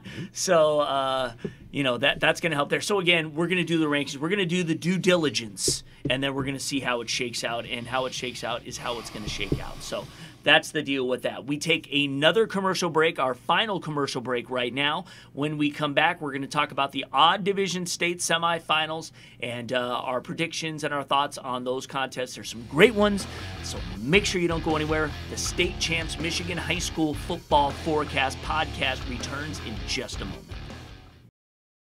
Contact planning for your future today because your future begins now. Today we want to take you inside of our Sportsmanship Summit program. For over 20 years, the MHSAA has conducted Sportsmanship Summits, and annually more than 1,000 student athletes from over 100 schools participate in a series of workshops during the month of November. The focus is on the line that separates good from bad sportsmanship, not just as participants, but as spectators cheering at athletic events. The MHSAA Student Advisory Council has a hand in developing the curriculum using insights gained from the annual Battle of the Fans competition. Details for the upcoming Battle of the Fans are introduced at all 4 workshops. During breakout sessions, students meet and discuss sportsmanship with local registered game officials who explain sportsmanship from their perspective and how that differs from what students experience as participants or fans, and engage in different exercises designed to help communicate the message of good sportsmanship. Schools wrap up the day-long summit by developing a sportsmanship campaign to implement locally upon their return home. To learn more about our student leadership programs, visit our website at mhsaa.com. I want to be a dermatologist, and though a lot of universities tried to recruit me for basketball, Lawrence Tech had the science curriculum that I wanted. LTU's Southfield campus is a great place to learn, and the classes are small enough that I don't have to wait for office hours to talk to my professors. They're usually right by my side, challenging me and guiding me toward a successful future. Lawrence Tech. Possible is everything. Fundraising should be fresh, flavorful, and simple. We have the perfect solution at Hungry Howie's, Dough Raiser. Your team or school can sell paper pizza certificates that can be redeemed for 1 medium pizza at participating locations. Hungry Howie's makes it easy. It's just a little mini pizza box, but we make lots of money, lots of dough. Go to doughraiser.com to learn more and sign up. Your next fundraiser comes with flavored crust. Welcome to Hungry Howie's Dough Raiser. All right, welcome back to a lengthy state semifinals Michigan High School Football Forecast. A deep dive into the Final Four. That's right, exactly. This is for the hardcore faithful. People got to know. That's right, and we're here to tell you about it. And if you don't know, now you know. Now you know. And again, we know for some of you guys, you love this stuff, and we love it. All right, let's start with the 8-player Division I state finals. Let's get that one out of the way here. First, we've got 2 unbeaten teams, Morris at Pickford at the Superior Dome. This is the 11 a.m. game on Saturday. So they used to play Friday night games in this. Now they're doing Saturday games. Pickford beat Ogre Sims 40-20 in the semifinal. Wolverines are the Wolverines now are 11-1. Are now 11-1. They were only giving up like 7.5 points a game, which in 8-player is unheard of. They hadn't scored fewer than 50 this season. Pickford dominates both sides of the ball. First MHSAA championship game berth for them because they had lost in the semifinals the last 2 years. Yep. So that's them. On the other side, Morris beats Cologne 40-8. This is their deepest playoff run ever. Their first MHSAA finals berth. They locked down a Cologne offense that was averaging 44 points a game, and the Magi gave up a season high 40. So again, strong 8-player debut. This is their debut for Cologne in 8-player, I believe. Yep. And they were 2-7 in 11-player a year ago. So we talked about how these teams are going to switch. When you see success stories like this, that makes us a point. Let's go and have some fun. It's a motivator. Yeah, it is a motivator. Because again, and this was their first semifinal in either format. So what do we think? Morris has made the postseason since joining 8-man football 5 years ago 4 times. But like you said, this is the first time they've really made a deep run. But you mentioned their defense. They've won by an average of 38 points a game. The closest was a 20-point win over Deckerville in week 2. Defense has allowed just 62 points, which again, like you said, that doesn't happen in 8-player football. And just 22 points in the playoffs. There's so much space on the field, you know? They shut out their final 5 opponents of the regular season and their first one in the playoffs. It's just that school it's a very small school, and it's right, you could almost call it suburban Perry, because Perry is right next door, and if they combined together they would probably make, Perry's a B school, they would probably make a slightly bigger B school. So we're talking the UP area, kind of near Lake Superior State. For Morris? No, Morris is southern Shiawassee County, so it's just below 69. 69 comes across from Flint to Lansing, so yeah, it's Perry and Morris are literally like a backyard apart. Okay. So yeah, this is and they've been in they used to be in a lot of other sports. They're in the Flint area conference, the Genesee area conference, but yeah, they just don't have the student population. But they got some track kids. They have to travel a lot to play these games in. Blowing people out. What, at 57, 30, and 32? I mean, that's saying a lot. Blowing people out. They look to be the part. Yeah, they've got some track kids that did very well at the D4 meet last year, and that you can tell that they have some speed on that defense particularly. Okay. So what are we calling this one? 2 undefeated teams, which is awesome. Pickford. I'm going to go with the Orioles, Morris. I'll go with Morris. You're the outlier. No, I'm the outlier. You're the outlier. Yeah. Never mind. All right, let's go to Division 7. That will be the morning game played on Saturday, the Saturday of the Thanksgiving weekend at Ford Field. New Lothrop, who is 11-1, is taking on Lake City, who is undefeated. This game is going to be at the Brookwood Athletic Complex in Clare. This is, again, this Saturday, all games at 1 p.m. New Lothrop coming off a big win over Pewamo, Westphalia, 26-14, and this really could have been considered the matchup of the whole region. This could have been a state championship matchup. Yeah, exactly. I mean, this is one that a lot of people were looking at, and we're going to say, boy, who's going to come out on this one? The Pirates were 2-time reigning champs. They had a 24-game winning streak that was shattered. They had beaten New Lothrop 35-14 in a district final just a year ago, but now it's the Hornets to the semifinals for the first time since 2015. On the other side, Lake City and Roscommon got together. Lake City won 34-28. I know I predicted that one. I picked Roscommon. Yes, the Trojans are undefeated, and semifinals for the second straight season, and the last 2 years, they combined 24-1. That's pretty good for Lake City. Yeah. So they're a good program. New Lothrop, on the other hand, we can say is perhaps in Division 7 a juggernaut. Yeah, and this is a New Lothrop program that has been traditionally good.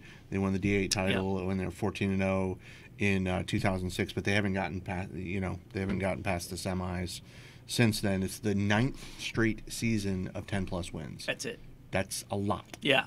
And 2 or fewer losses, and this one again will be that. Their one loss this season is to a Traverse City St. Francis team that we just talked about a few minutes ago, trucking everyone. And New Lothrop, it was 35-14. 40 minutes ago, but long podcast. Kevin's complaining over there. It was a 35-14, so it was not particularly close, but still, that's a game against a bigger division school that is very, very good. And this New Lothrop athletic program, they've got kids in track that are very good. Their baseball program went to the quarters last year, so it's that same core group of athletes that kind of plays in every sport in a school this size, and it's a very successful And that happens a lot in small schools. You have these cycles, these kids, you like these kids in 8th grade, just wait until they're like juniors. Right. These kids are just dominant. I'm not going against them again. I mean, I thought Pewamo Westphalia would take care of them. I'm not going against them. Yeah, I'm not going against them. I'm going Lothrop. Yeah, Lothrop. New Lothrop. Okay. Let's look at the other side of Division 7. Cassopolis undefeated on the year. Madison Heights, Madison undefeated on the year. This game will be played at Jackson High School. Cassopolis beat Monroe St. Mary Catholic Central 23-22, a very close game. The Rangers defense giving up now just 4.3 points per game, tested for the first time. But Cassopolis won its second regional title in 3 years. They had a goal line stand to finish the game, which is always super exciting and again pumps you up with all kinds of adrenaline as you move forward and you think about what you just accomplished and where you are, and now you've got to ramp it all back up again. They'll be taking on a Madison Heights Madison team that is truly on a roll. Just beat up Gabriel Richard. We'd probably say an outgunned Gabriel Richard, a team that was really, enjoyed being there and had a pretty good route, but this Madison team is a whole new level. It's the semifinals for the second straight season for them, and you would see and you would think that this progression has been leading the second state championship or bust. Yeah, second straight year they ran the table in the regular season.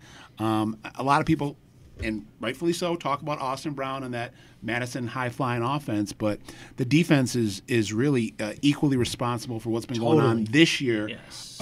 They've got a outstanding linebacker core led by Chauncey Ernest, who's leading the state in sacks. He's got 35 sacks over the last 2 years. Two juniors, and Aaron McClure and Adam Long, that are both just vicious at the point of attack, whether they're coming on blitz packages and rushing the quarterback or tracking down running backs. McClure had 10 tackles last week. Long had 15 tackles. And then you got in the secondary a guy like James Hill. They've only given up one score in the last 4 weeks. 7 points. 15 straight quarters of scoreless football. Crazy. 3 straight shutouts between week 9 and the districts. Then in the regionals, they shut out Riverview, Gabriel Richard through the first 3 quarters and gave up kind of a meaningless touchdown in the fourth quarter. Defense is just taking teams out to the woodshed. And when you add to the mix an offense led by Austin Brown, that is a mighty, mighty lethal combination. Well, they've given up 109 points on the season, which you look at it and you go, oh my God, that's incredible. And Cassopolis has given up less than half. 52 points on the season, beating opponents by an average of 42 points per game. And they've only given up more than 6 points once all season and posted 7 shutouts. That obviously is going to be severely tested, and it's going to be one of those. Both defenses are very good. Yeah, sure. He needs something to get him going. They're saying you can't score on this team. He's going to say, "Watch me." Here's a brick wall that you need to run through. As we talked about before, him now incorporating so much running into his game and doing it well. It's like the running game. Like they're using him as like the centerpiece of that running game because they got to drop back in coverage like that. So there's just this space, and so let's call it. Madison. So we could get a 10 a.m. game of Madison and New Lothrop in Division 7. Clash of superpowers. Interesting. I like it. Exactly. So get there early, get your popcorn. Madison's looking to return to the state finals for the first time in 05, I think. 13 years. Yeah, absolutely. It's been a while. Let's go to Division 1, the 1 o'clock game at Ford Field on Saturday. So wherever we'll get to the final part of it, but let's talk about the semifinals. And these are some good ones, real good ones. And in the first semifinal, 10-2 Clarkson is taking on Saline, 11-1. This game will be played at Okemos High School. We did not get a chance to talk about Saline last weekend on the podcast because they weren't going to play until the next day. But an amazing game against Rockford, 13-12 in overtime, a 2-point conversion stand. They advanced to the semifinals for the first time since finishing D1 runners up in 2014. We all remember who the quarterback of that team was? Josh Jackson? Yep. Josh Jackson, right. Yep. Add that to wins over East Kentwood 2 weeks ago. Grand Rapids Catholic Central in week 2 being Saline. They gave unbeaten Chip Valley its closest game of the season in a 5-point week 1 loss. Matt, talk about the game. You were there. That Saline defense is for real, and it's gotten to the point where Coach Joe Palka, if he's making a decision and it's in any way where he can just go, okay, well, we're just going to lean on the defense. They do that, and the points they gave up in overtime was with the defense on the field, obviously inside the 10. The points they gave up in regulation was not. That was on a 60-yard punt return in the fourth quarter. They had a 6-0 lead at that point, and you don't feel, obviously you don't feel certain that that's going to, be enough. Yeah. But with that defense, you have a pretty good certainty that you've got a good chance at least. And Rockford was up and down this year. Yeah, and Rockford was up and down, and they were moving it between the 30s, really. They really weren't, getting deep penetration. But yeah, it was just fourth quarter, punt return to a slippery punt returner who took it up the home side or up the visiting sideline right in front of his own bench and just kind of slithered through. And it was one of those where I was down on the sidelines and you kind of see the whole mass of humanity on the field moving towards you. And I'm like, oh, maybe I better get my camera up at this point. Yeah, and he took it all the way back for a touchdown. Key point came seconds later, because at that point you could be totally deflated if you're Saline. And they've got MJ Griffin, the temple-bound safety and wide receiver, lined up on the very outside of the kick block. The kid right next to him is the other safety, Noah Nelson, who one of those two you're going to block, and the other guy's probably going to get a little bit of a gap. Nelson got the gap. Yeah. And he was the one who blocked the extra point to keep it tied, because if they kick that extra point, now, mind you, he got a fingertip on it, and so the entire team kind of had to swivel its head, and the ball fluttered sideways and it looked like it might clear the crossbar, and then dipped. Yeah. And it was one of those where you could just feel the whole stadium go, wow. Yeah. Exactly. And then, at that point you go into overtime, and MJ Griffin, Coach Palco was actually thinking, maybe we just kick the field goal right here, right now, and take the points. But MJ Griffin out of the Wildcat runs it twice and gets it into the end zone, and they went, oh, okay, we'll take it. That'll work. That'll work. And then Rockford comes out and runs the halfback option pass to Jack Richardson, the kid who returned the punt. He tosses a lob ball into the end zone that the wide receiver comes down with. And then that's when the decision came in. Okay, we're going to go for two. Yeah. And I believe it was a penalty. It was a penalty on the touchdown, so it moved it closer. So you've got it from the 1.5 yard line. And at that point, it's like, okay, this is a good call. Yeah. And they'd been moving it. They'd been moving the ball on Saline's defense enough that Saline had to go to a 5-man line, and they had one of their big younger kids who had to come in, 6'5", 270 kid, come in to play the nose on a 5-man line so they could kind of stem the tide.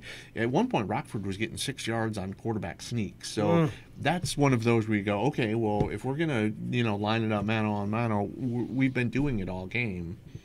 And it didn't work. Didn't work. And it was one of those where, they stoned it right at the point of attack, and you could just see all of the kids trying to see where, where the ball was, and then it just was the massive humanity toward the sideline. And that defense is for real. Now, Clarkston's defense also is for real. Yeah. So this, again, could be one of those games that we saw like last year in the title game where it was 3-2, where it comes down to one of those key moments and one of those key special teams plays. Yeah. Both teams have kickers. Both teams have good defenses. Clarkston's going for their if they win this game, when they get into the finals, theoretically, they would be going for their 4th state title in 6 years. The DJ Zazula teams of, I think it was 13-14 or 12-13. I think it was 13-14, were teams that were kind of expected to be there. This is, a group of kids, whether you're talking about the 2017 Wolfpack or the 2018 Wolfpack, that, were really counted out before the race even started. But Clarkson football and Clarkson athletics are where they are for a reason. They're the gold standard for a reason.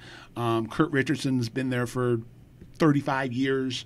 And has a standard of excellence that everyone strives to reach. And this is a group, again, that's kind of being piloted by being piloted by their defense. I think their offense this year is better than last year. Yep. Their defense had to replace a lot of people, and the new kids that have been plugged in are just playing gangbusters. A linebacker like Brendan Barker, who really wasn't much of a playmaker last year. This year, he's got to be over 80 tackles. Rocco Spindler is picking up the slack for Garrett Dellinger, who's out for the year with the torn rotator cuff. He just, Spindler just, it makes his presence felt wherever he is, whether it be run blocking or pass protecting on the offensive line or imposing his will on the defensive side of the football. Josh Luther, Zach Reed are having breakout campaigns in the secondary. And Clarkson just has a really, really good chance, I think, to get back to Ford Field. No. And let me just say, I do want to credit Rockford, this year because I was really hoping they were going to be able to find a way, and they really did. 1-3 to start the season. They extended. I picked them last week. They had a record 24-year playoff streak that they kept alive. It was their first district title in 3 years. Coach Munger, again, another one that's on that Mount Rushmore. Exactly. So, but I can't see any way that as good as Celine's playing, I don't see it. I'll be there at that Oklahoma. Are we Clarkston? Are we all Clarkston here? Clarkston, yeah. I might go Celine. Okay. Just to mix it up. Okay. Remember back at the very start of the season where everybody, like you said, last year Clarkston has no business winning a title. This year at the start of the season, being ranked in the top 20. Why are you ranking them in the top 10? Do you understand football? And we just kind of said, well, it's a nod to the fact that they've won so much recently, and once somebody beats them, but until then, until further notice, they're due. Level of competition, fantastic. They've been there. They've seen it.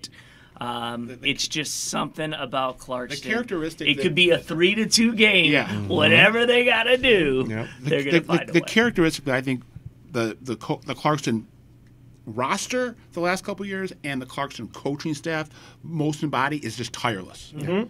Whether execution. Preparation. Basketball the same way. Yeah, we're there. So let's move on. The other semifinal, another good one, 2 undefeated teams. Belleville at Chip Valley. This game will be played at Troy. This to me is the marquee. No disrespect to Clarkson. Love it. I understand. This is what's on. This is what's on the marquee. This is it. Belleville coming off a 13-10 win over West Bloomfield. It's their first regional title. They finally got there. They beat last season's D1 runner-up in West Bloomfield to get there. Chip Valley dominant over Fortson. Again, that huge 99-yard touchdown run kickoff from Ellis was amazing. This is their first time since 2003 into the semifinals, so it's been a long time coming. Did they win it in 2003, Chip? Probably not. It was probably a loss to Catholic Central. Catholic Central had 3 in a row. Chip won one in the 2000s. Hey, you'll check. 2000. Maybe they did. CC beat them in 2003. I was going to say CC. I think won in 01, 02, 03. So Kevin knows he's a Catholic Central grad. We'll figure it out. You keep looking. 2001. Yeah. 2001. Okay. Yeah. So when they started 0-2 and then ran the table. Yeah. And again, so this is really Scott Merchant has had this team building something good, and here they are. And now we've got Belleville with all the talent in the world. We call them Cass Tech West because of Jermaine Crowell's ties to Cass Tech and the players that have migrated there and what they've been building there. And so now we're in a scenario like in 2011 or whatever it was. Is it now Belleville's turn, like Cass Tech had, to say, hey, we're not just winning playoff games, we're winning the whole thing. And I don't care who you put in front of us. Or is this Chip Valley and just their year? And Chip's a team of destiny in 2018. They're just a bunch of swag nasties. I really like have swagger, and then we'll smack you in the mouth. I really like this. I really like this Belleville team. I mean, we talked about it last week, and then you went and saw them. I mean, you have to give a team credit when they get the ball back and say, "We're running down the field, and you can't stop us." And that was an epic drive to get that against done. a good West Bloomfield team. It really was. I mean, it was 81 yards. Here we go. Stop us, hat to hat. But I think that's something. And we saw that same kind of resilience when they got down to Monroe. Almost shockingly in the district final, and scored 14 points in 55 seconds in 4 plays. I mean, they have all the playmakers in the world, and the differentiation is just going to be who plays cleaner, who doesn't turn the ball over, who doesn't have penalties. And so far this season, that's been more Chip Valley than it has Belleville's kind of overcome some of those things. They play a clean game. They have as much talent as anyone in this state. Anyone. Who's going to win? Chip. I'm going to take Chip Valley.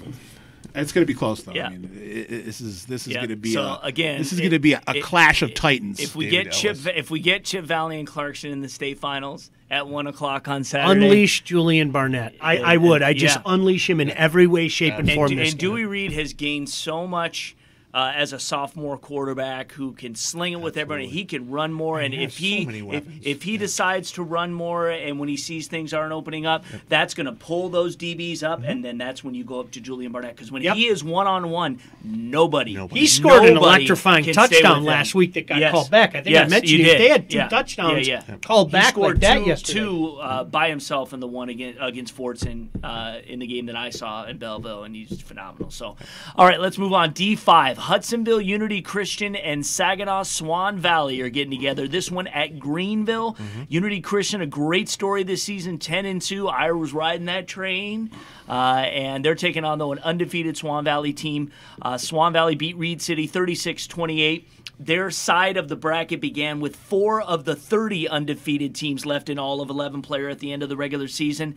They remained one by edging another over the weekend, beating Red City, finished 11-1. Its closest game of the season, a closer one than when the two met, and the Vikings won 29-14 in the semifinal a year ago. Reed City ended the game on Swan Valley's 2-yard line. That's how close this one was. Unity Christian on the other side took on Kalamazoo United. They are 10-2 on the year, advanced to their second semi in 3 seasons. They locked down a Titan offense that was averaging 53 points a game heading into that game. United is 11-1 now. It was their best since the co-op between Hackett and Kalamazoo Christian formed in 2014. Well, and we've got that theme of the third-place teams, and I believe Unity Christian finished third place because they lost to both Zeeland East and West. Right. And you can tell the power of a conference when your third-place team is still going, 4 rounds into the playoffs. But as we talked about with Chip Valley, it just seems like this is, the Valley team and the team of destiny. This seems like a Swan Valley team that is not going to be denied. That was their closest escape all season long. Yeah. We remember Alex Grace. He's the one that really put them on the map. And that's always been a program. Everything. Yeah, that's always been a program that's been very solid, but not necessarily one that was going to make deep runs in the playoffs. But that team is just—they're high octane on both sides of the ball. Alex Freeze at quarterback. He's got all kinds of weapons to throw to. I'm with you, Swan. The fact that they held on to that game is huge. But again, it could have went the other way. I'm taking Unity Christian. I'm not jumping off that train, but I probably will lose that one. Let's go on the other side of the bracket. Marine City is back in the state semifinals. They will take on an undefeated Portland team. That game will be played at Howell High School. Portland beat Frankenmuth 40-6. Pounded them. That's crazy. First semifinal since winning D5 in 2015. And Frankenmuth was on a quest to win their 3rd straight regional title. That was an emphatic win. Marine City needed 2 overtimes to beat Denby in the snow, by the way. It was snowing there, 40-32. They also finished 3rd in their league in the regular season. First time in the semifinals since winning D4 in 2013. They have a lot of history, obviously making history over the last 15 years. Denby actually concluded its winningest season and longest playoff run since 2006. And their losses this fall were by a combined 18 points. So they were close games. And credit them for getting there. Marine City, again, finds a way to win. It took 2 OTs to do it. But some quick thoughts. Well, Marines. Go ahead. No, I was going to say the narrative. I was going to use the Matt Mowery narrative. 3rd place team, it's a great story versus team of destiny, right? I mean, isn't that what this one looks like? Absolutely. This is Portland's 4th straight season of 10-plus wins, but they haven't gotten this deep since you mentioned. They won it all in 2012. Defense has posted 5 shutouts and only given up 92 points on the season. No, it's all good. But 20 of those points was in a win over a Montague team that's still playing. They've won close ones. They beat Lansing Catholic by 8 in the regular season and then 4 in the district finals. Beat Ionia by 2. But their last 6 playoff losses are either to Grand Rapids West Catholic or Lansing Catholic Central. All of them. Let's call it. I like Portland. Portland. And we're not talking about Oregon. Where is Portland? It is northwest of Lansing. Yeah, that's... You're headed toward Grand Rapids. Yeah, that's straight, like maybe 15 minutes I have been there one time before, Lansing but it was first state champs. on 96. It was like 2005. When Yeah. I was there. I think it was Beautiful little community. Yeah, I think it was And they got a Catholic soccer school there, game. Portland St. Patrick. Yes. That's always PSP. done well. Yep. Okay, guys, let's get to the final games here so that Kevin can go to the bathroom. So I'm just kidding. You can cut that out. Division 3. Yeah. The 7:30 game, oftentimes the best game of the state finals when it comes to, it always seems like it ends up Saturday night. The D3 game is the one that we always end up talking about the most, the final one played. Good teams that are preparing to go there and play in this one. In our first semifinal, Zeeland East, 11-1 on the year, taking on an undefeated Muskegon team. This will be at Grand Haven High School. Muskegon took care of Cedar Springs 34-18. One of their toughest challenges of the season, I think they would rightfully admit, except for maybe King in week 2. Cedar Springs trailed by only a point at halftime before Cam Martinez, who broke Ladarius Jefferson's school season record of 2,095 rushing yards in a season. In the third quarter. Insane. With 2 more games left. left. He ran absurd. Stop it. I know. He had 32 and 75-yard scores during the third quarter. Red Hawks finished with their most wins since 2000, so good for Cedar Springs, 11-2. And that was a legit defense. Yeah, That was a legit defense. And again, Muskegon ran through them like butter when it came down to it. But Zeeland East threw up 50 on Parma Western, beat them 50-24. Headed to the Chicks with an X. With an X. Are headed to the semifinals for the first time since 1989. They're a really first good year team. of college. They're a really good team. I mean, I haven't seen them. Okay, I'm just And reading East and what West I were saw one and school, everything. by the way, back then. And they're blowing teams out as well. But I don't think it's they've Muskegon. come up against a Not this. formidable superpower like Yes, Muskegon right. is. This is something different. And I just to quote Jay-Z, on to the next one from Muskegon. I know Zeeland East is a good. They are a really good year. Yep. They've got some really nice playmakers on that team. I just don't see them being able to go toe to toe with Muskegon. Could over be 4 even quarters. a similar score. It could be a 34-18 kind of game that we see that Muskegon will close out and finish strong. Well, Zeeland East has got college players Yes. all over Yeah. both sides Their of the quarterback ball. is But good. I'm not sure they have the just beef that Muskegon has up front to be able to, just go toe to toe and slog with them in the trenches. That's the thing. And that's probably going to be the key. And it may be close, not close. And then they break your spirit. Yep. And they basically send you home with night. Everybody Muskegon? Yeah. All right. Absolutely. All right. On the other side, Detroit Martin Luther King 10-2 going against an undefeated DeWitt team, a team we have talked about a lot on this program and gave them their rightful due. They win 42-7 over Farmington. I don't know if this was the best Farmington team we've seen since the, I certainly liked, what's his name, the linebacker that was at The Beast, David Reese. David Reese. Who's just Those tearing teams. up I like the SEC right now. I like Florida. that team better. Again, this game will be at Brighton High School. But I credit the Farmington, the Falcons, for getting there. And they had to rebound after a really, really stumbling towards the end of the regular season. Really good year. Absolutely. They Longest picked run- up the pieces and got focused in the playoffs, won that district, and really this program is headed in the right Longest direction. run since the beginning of the state champs era in 2002. And again, DeWitt. Doing it with defense. Yeah. Only what, 21 Lockdown. points allowed in the playoff. I mean, they're Lockdown. doing it with defense right now. The Panthers. But like you were just talking about, this is something else now. This is meet Mr. Finn. Yeah. I mean, really, isn't that what this is about right now? and Muskegon have been on a collision course since we Absolutely. heard that. Since we heard Yes. that King was playing Division Yes. 3, it was almost just a given in some ways. And I don't want to. All due respect to the teams they're playing in the semis this week, but I almost right. Yeah. Well, I'm saying DeWitt or Zeeland East. Yeah. who, I you know, understand. Yeah. I'm saying that I'm just kind of Yes. expected Yes. a couple weeks ago that we would have a Muskegon King state championship game, a rematch of I think it was week 2. King woke up. It had been a while because they had a couple, just kind of nail biters, and 54 points. Their offense is back, if that's what we call it. Allen Park, not not a bad team. No. And again, Downriver League was actually much improved this year, but they won emphatically 54-15. And they had 6 touchdowns? Yeah. Accounted for 6. Sixth regional title in 8 seasons for Detroit Martin Luther King. Allen Park finishes 9-3. They missed the playoffs last year, but again, another program that historically has been good. They've been in the state finals several times, so at least twice. So, but again, yes. Now we've got King DeWitt. You guys all calling King? I mean, I think are you all calling King? King. I'm calling King, and I'm calling out that the difference in this game is going to be the defense. Daquan Finn's a given. I know what I'm going to get from him. The King defense, led by a Buffalo commit, Richie Miller at linebacker, who's really underrated. And then in that secondary, Marvin Grant, probably the best, hardest hitting safety we have in the senior class. Ahmad Gardner, a cornerback, who's going to Cincinnati. I think that defense is gonna be what propels King into the state championship. You were kind of quiet over there. I'm intrigued. That Are defense you can give up points. No? Yeah. That defense can give up points, and I saw Cass Tech run all over there. I'm going DeWitt. I'm going DeWitt in this game. I am picking DeWitt. And this is nothing against King, because I just saw them absolutely destroy Allen Park on Friday in the bitter cold and mud.